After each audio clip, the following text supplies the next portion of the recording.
Welcome to the Bridgehead with Jonathon Van Maren, bringing you cutting-edge news, commentary, and interviews from the front lines of the culture wars.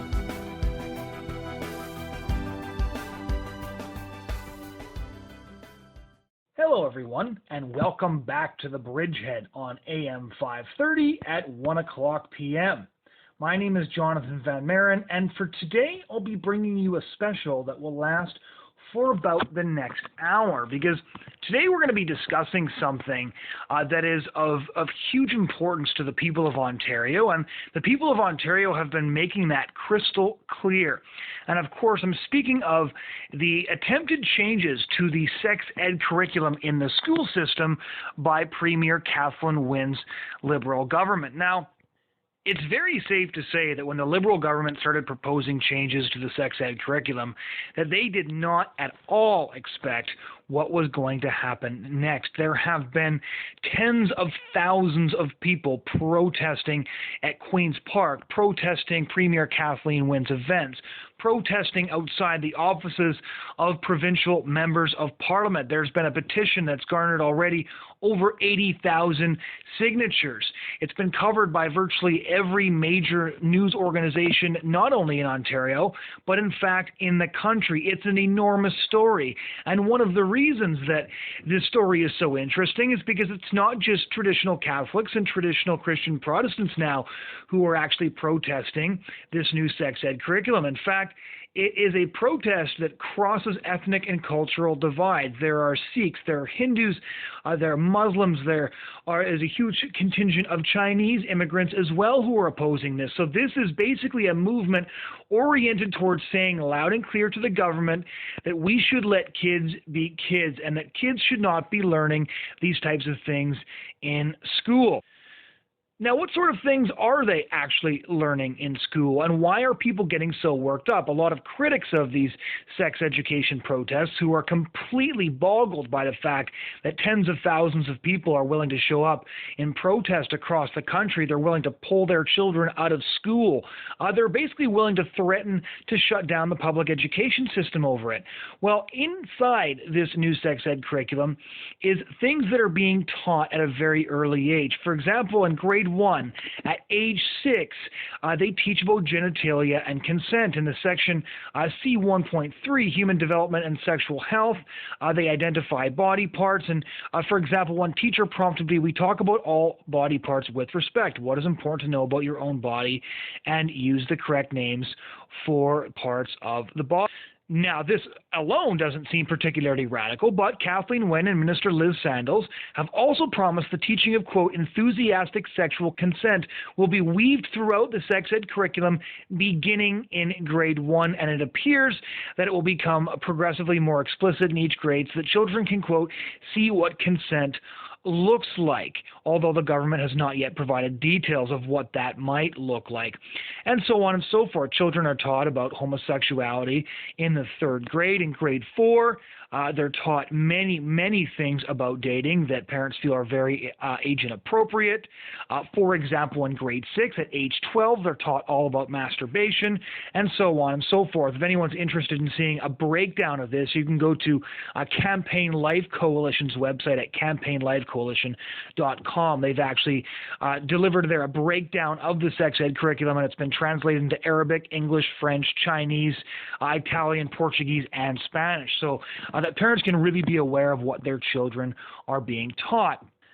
Now, because this story is such a big one, I wanted to take a close look at modern sex education, why it's been implemented, why, for example, across the West, sex education is increasingly teaching children how to have sex and not just about sex in general.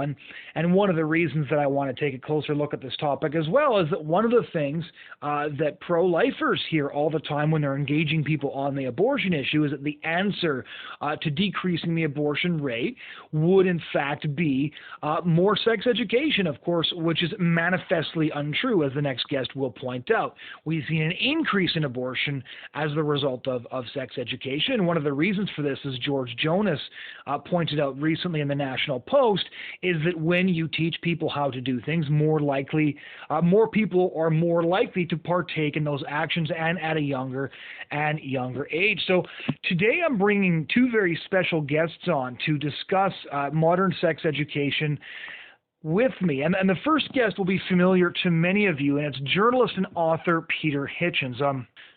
I've actually had him on this show twice before, once to discuss the overall decline in morality and the overall decline in Christianity in Western culture, and once to discuss his book, The War We Never Fought, in which he discusses the mainstreaming of recreational drugs.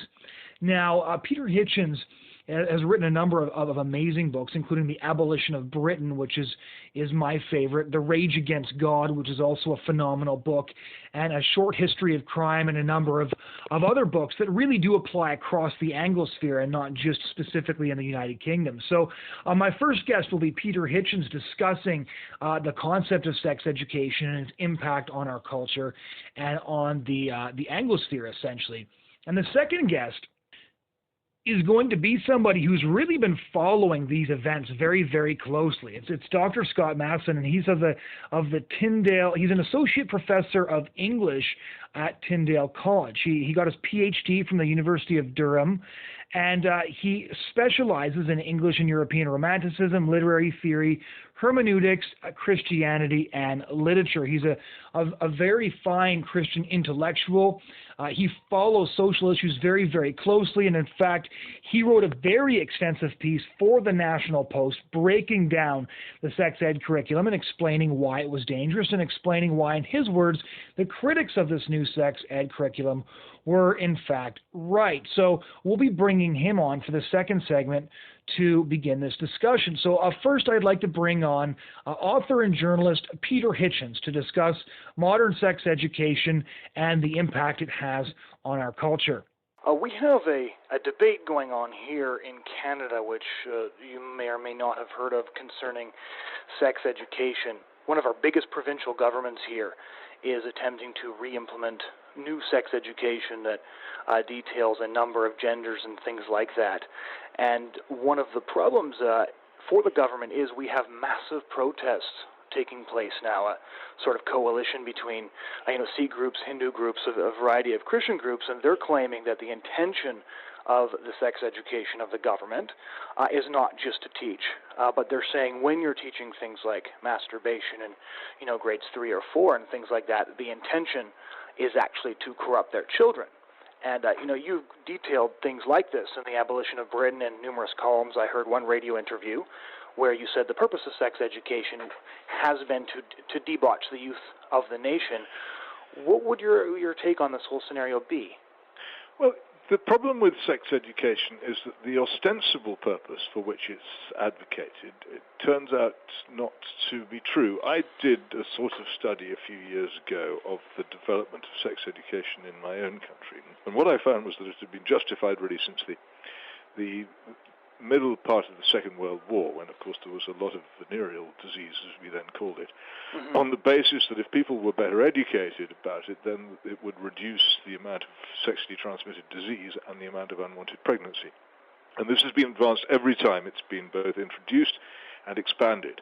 And yet, if you watch the figures for both sexually transmitted disease and for unwanted pregnancy, and increasingly now for abortion, there's an interesting twist on that, which I'll come to in a moment. We find that despite the greater and greater extent of sex education in our society, so there's more and more of it, and indeed more and more frankness about sex, and more pornography, which was also supposed to end repression, the numbers of people becoming pregnant when they didn't want to continued to rise, and the number of people contracting sexually transmitted diseases continues to rise. So and this has now been going on for something like 60 years, and to carry on doing the same thing over and over again, expecting a different result, well, we all know what that's a definition of, and yet that's what the sex educators do.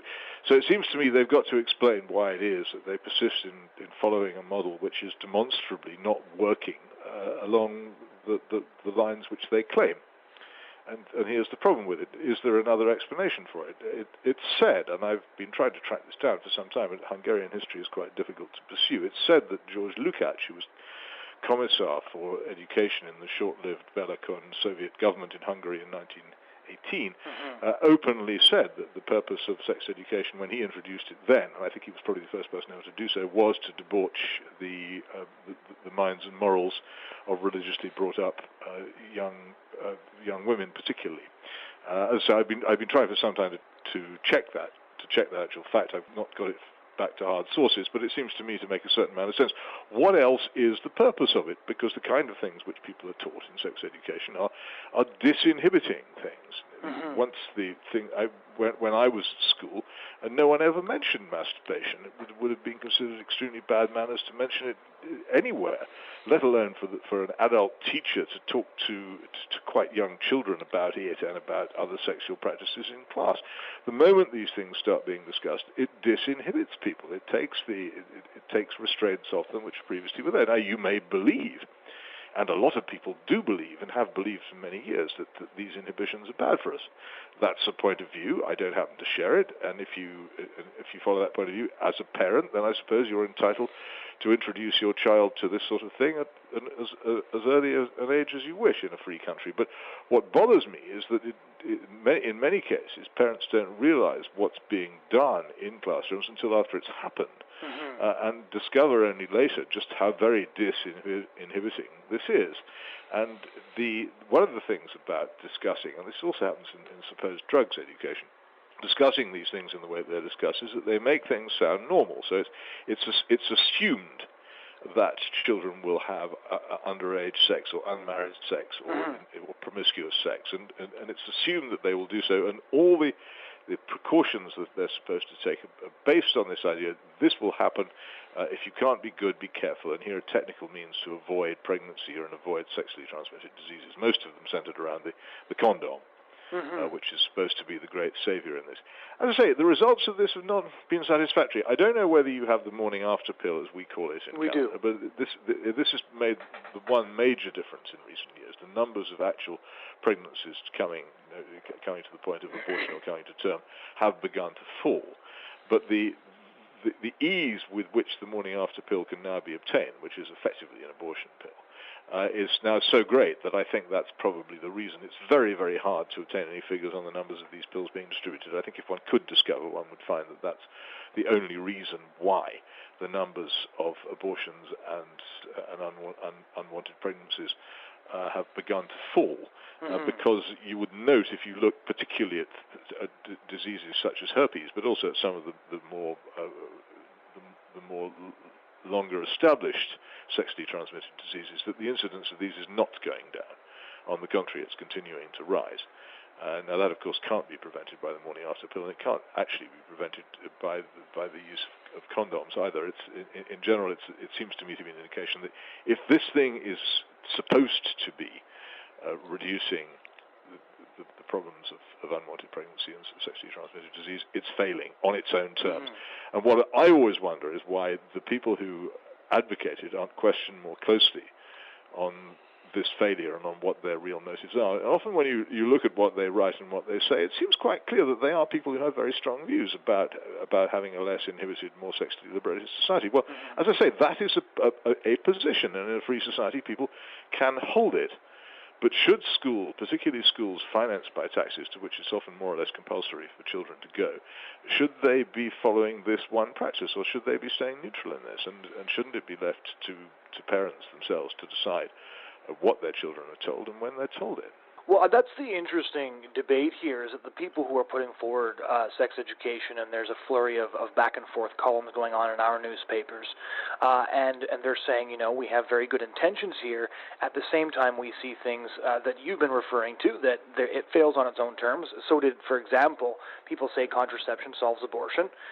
We know for a fact that doesn't happen whatsoever. I think you referred to the birth control pill in your book, Abolition of Britain, the pill that solved immorality. And how must we approach this issue when people are advocating essentially for a failing project? It's been failing for 50 years, yet they still claim to have very good intentions, and sometimes when you're speaking with them, it's hard to believe that they don't.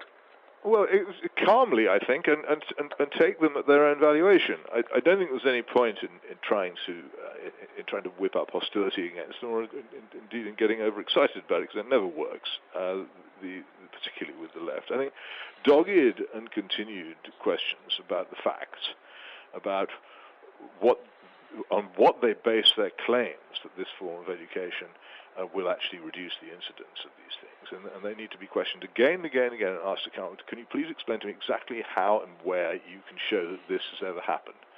And then come up with your own. It's not impossible to track the charts of these things and to go into the history of what sex education programs have been introduced and when in various school systems. Say, well, just explain to me, would you please? This was introduced at this point, and since then we've had this. Now, why is it that you think that doing what you propose now is going to make any difference to that? You did mention the point about the contraceptive pill, and one of the things that is absolutely fascinating about the contraceptive pill is it's not just an accidental discovery. It was financed and encouraged by people who definitely saw it as the beginning of the sexual revolution and intended it to completely change the position of women in society, which it duly did. It's a political pill, it always was, and this is the astonishing thing about it. And that is something which is worth going into the history of, the whole business of Margaret Sanger and of the immensely powerful backing which went into the development of this particular form of contraception and the change that it achieved. There is politics in sex, and there's no question about it. And much of those politics are about, as they have been for a very long time now, really since the Enlightenment, have been about the conflict between the family and the state. The state is increasingly hostile to the strong family, and the strong family is sustained by lifelong marriage and by a pretty stern and Puritan attitude towards sexual relations, whereas the strong state benefits in many ways, as does modern commerce and the modern employer, from weak marriages and relaxed sexual relations. And there's also the point which Aldous Huxley makes, which is that we are increasingly going to embrace our own enslavement in the pursuit of pleasure. Mm-hmm. And a point which I believe actually the Marxist historian Eric Hobsbawm made, I think in the Age of Revolution, but I'd have to check this, that there is absolutely no congruence in human history between sexual freedom and political freedom. And slaves have always been allowed to copulate. What they haven't been allowed to do is marry.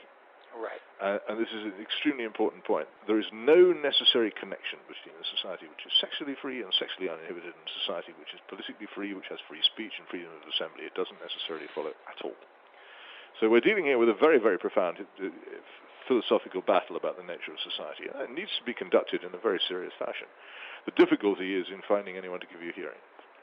Well, I find this interesting because you were a Trotskyist when you were young, and you embraced a lot of different revolutionary views, and then you evolved out of those views, or as you put it. I didn't evolve out of anything. I decided to stop believing it because it seemed to me to be morally wrong and highly dangerous. And I just decided that I'd been doing something which was a grave mistake, which I continue to regret having done.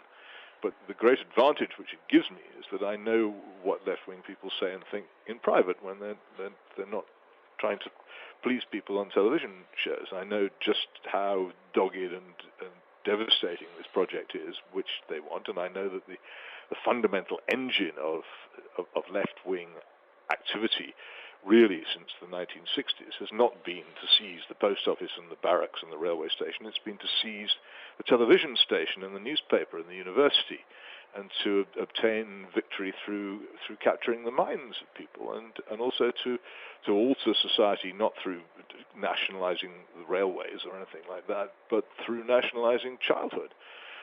And this is very important to them. And one of the most salutary things I learned from living in the Soviet Union in its dying years was that, of course, the public ownership of the economy was very important, but the public interference in the sphere of private life was immensely more significant, and is the thing which really distinguishes the socialists, or rather the radical society, from the conservative society.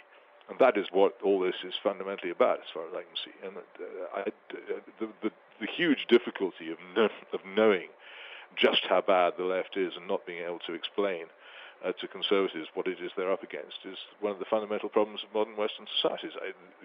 The formerly conservative political parties, such as the British Conservatives and the American Republicans, and to some extent your own conservative formation, have now been taken over by social liberals. That's very true, and this leads me to a thought that I stumble across quite often. I'm obviously a much younger man than yourself, but I meet many, older, not difficult, many older university professors and things like that who speak of 1968 in very yearning terms. It's still considered sort of the age of Aquarius and this bygone age, and there seems to be this glorification of youth that extends in the op-eds that are going on in our newspapers right now. Even to return to the topic we began with, is that kids should be making decisions for themselves, that if they want to opt out, they can speak to it. And there seems to be this, and you see this even with Belgium allowing children to opt for euthanasia, and same thing is coming in the Netherlands. The children, when they say children should speak for themselves, what they actually mean is that their parents should be removed from the discussion. They don't actually want to speak for themselves. They want the children to do what they want them to do, and they know that the parental home is the biggest obstacle to this. I think Woodrow Wilson, who said that if he could get a man to university, he could make sure he disagreed with his father within a couple of years, and that was half the purpose of doing it. And one of the reasons, I think, behind the huge expansion of university and college education in the Western world in the past 50 years has also been that the left see it as a very good way of disaffecting young people from their homes and disconnecting them from their homes and opening them to other more radical influences. The thing about 1968 is that it actually, if you look at it and you look at what people said and how they behaved, this was the left showing its real face for a very brief and intense period, during which it learned that it would get much, much further if it didn't do so. And so many of those 1968 people then went into the academy and into broadcasting, into the civil service, into politics, and actually, very importantly, into the law, and learnt tactics. They learned that you didn't necessarily get what you wanted by saying openly what it was, and that you worked for it little piece by piece by salami slicing, and they succeeded in doing so. It's been very impressive. The long march through the institutions began then and has more or less conquered. And if you were part of it when it began and you peeled off, it's very obvious. But precisely because it's got cleverer as it's got older, it's become much harder to resist. And most people, when I point out to them the extremely left-wing nature of supposedly conservative parties in Western countries, they just don't believe me. And I say, look, I look at the British Conservative Party now. It is following policies which we would have thought pretty radical when I was a Trotskyist. And they just don't get it. They simply don't understand what's happened, that the evisceration of these bodies and the replacement of their actually fairly vague principles with enormously powerful commitments to what is called in modern Europe equality and diversity, which is an entire ideology, and of Gramsciism, social Marxism, really. Well, there seems to be, there's a glorification of youth that in many fronts is beginning to resemble sort of a children's crusade in everything. But then there's also sort of, in regards to sex education, and I've taken a look at some of the curriculum that we're teaching here and also the kinds of things that they teach, across the ocean on your side there, and it's all very similar. And part of this, it seems to me, to have to do with the reclassifying of obscenity. So you can teach virtually any sexual practice regardless of whether or not it's considered distasteful. But if you show them a picture of what an abortion looks like, you'll get crucified. So it seems to be that we've reclassified what is an obscenity and what is not to a large degree, and that's sort of inhibiting this discussion. That has been part of it. We had a number of court cases over this, from Lady Chatterley's lover, the D.H. Lawrence novel, the famous trial in which the obscenity laws of this country were recast, so that practically anything which could be even faintly alleged to have literary merit had to be published. And the Little Red School Book and the Oz School Kids issue, in which, again, the boundaries of what could be published were pushed back with deliberate purpose.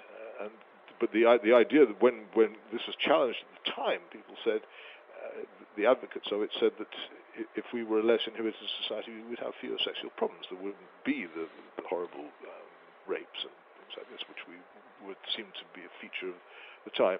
It hasn't turned out to be true, has it? Right. And in fact, the fact that pornography is more available hasn't meant people are more relaxed about it. and use it less. On the contrary, I think the majority of visits to the internet are made in search of pornography. Right. It's because people have forgotten the inherent truth that if you commodify something, you cheapen it, and they've done that to sex. I think, yeah, but it's not just commodifying, is it? It's a demoralization. I think if you wanted to describe the process that's overcome our societies, then it is a demoralization, which is what usually happens to civilizations before they're overwhelmed by societies which haven't undergone this process. And I think that may well be what's going to happen to us. So, but it's whether there is this temptation to wonder whether it's been deliberate, but I tend to think it's really just been a consequence of the collapse, particularly in Britain and increasingly, I think, in the United States, is observably beginning to happen, of Protestant Christianity as a genuinely believed philosophy of life. And this leads me directly... And in the absence of something so powerful, the vacuum that leads, allows all kinds of things to rush in. And one of the things it allows to rush in, of course, is a strong state. Right. Which increasingly is also what we have, because where the family is weak, the state has to become strong, otherwise society becomes uncontrollable. And also very, very expensive. Substituting for the family, even attempting to substitute for the family, is what is driving the cost of our social services up so high. And that leads directly into my last question, because this is in some ways the most important question, is that many of the battles over the school systems have been lost. The public school system is an arm of the state, thoroughly reflecting the values of the sexual revolution. But at the end of the day, parents protesting is a good thing to do, but I have my doubts that it's actually going to change the sex ed curriculum at the end of the day. Oh, no, you won't. They won't pay any attention at all to what you say. I think one of the most exciting developments in the United States, and I don't know how common it is in Canada in the past 25, 30 years, has been the huge growth in homeschooling. Mm-hmm. Which is a great revolt against the secularization and demoralization of the school system in the U.S. There's a certain amount of it in Britain. It's actually illegal in Germany to this day because of a National Socialist law passed under Hitler, which has never been repealed. And attempts are being made to restrict it in Britain now. They're in their infancy, but they're on their way. And I think parental resistance to it on that scale is probably the only effective answer. You just say, all right, well, if you feel that this is how you want to drive your power into my home and into my life, then thank you very much, but I'm not going to let you. We'll educate our children at home. And quite honestly, I don't know what your public school system is like, but if it's anything remotely like ours, they'll probably come up with a much better general education on top. Mm-hmm. Certainly. Yeah, that was going to be the final question. Is you're a father yourself, and of course, as a father, you're tasked with passing on your values to your children. Mm-hmm. And what advice do you have in an age where, most public spaces are lost to people with traditional values for carrying them on? I think my advice is to be incredibly vigilant, not to assume that these things are being passed on. A mistake that I might say it was not to realize until quite late on just how serious the problem was. It is very serious. Find out what they're telling their children. Mm-hmm. Find out. You will be surprised, and not necessarily favorably. And having found out, then see what you can do to make sure that you can pass on that which you inherited and which it is our fundamental duty to pass on to the next generation, because if you don't do it, nobody else will. Well, Mr. Hitchens, thank you so much for taking the time. Thank you. Ladies and gentlemen, that was British author and journalist Peter Hitchens discussing the impact of modern sex education and how a lot of these things come about. As Peter Hitchens points out, even the very intention of sex education is not simply the reduction of abortion or sexually transmitted diseases, by which it fails on its own terms, but it is in fact to inculcate and indoctrinate the youth with new ideas about sexuality, and in many cases to divide them from their parents and give them a new worldview about sexuality. In many cases, the communities that are opposing sex ed curriculum do not want those values passed on to their children. They want to pass along their own values.